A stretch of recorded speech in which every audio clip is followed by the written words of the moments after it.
अस्सलाम वालेकुम अम्मी। वालेकुम अस्सलाम। देखो तो बोला कौन आया आज हमें मिलने।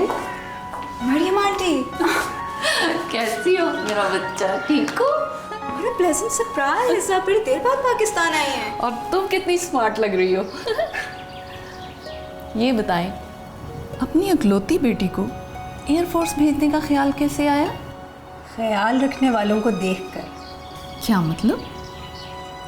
पता है मरियम, अरशद के शहीद हो जाने के बाद मुझे ऐसे लगा कि मैं तन्हा और बेसहारा हो जाऊंगी, लेकिन इनका पूरा स्क्वाड्रन, इनके कोर्स मेट्स, बल्कि पूरी एयर फोर्स ने मुझे कमज़ोर पड़ने नहीं दिया।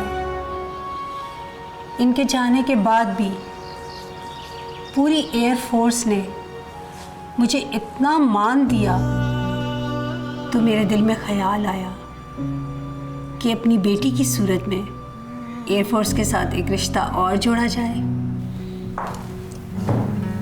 आई एम श्योर अरशद भाई को तुम पर बहुत फख्र होगा।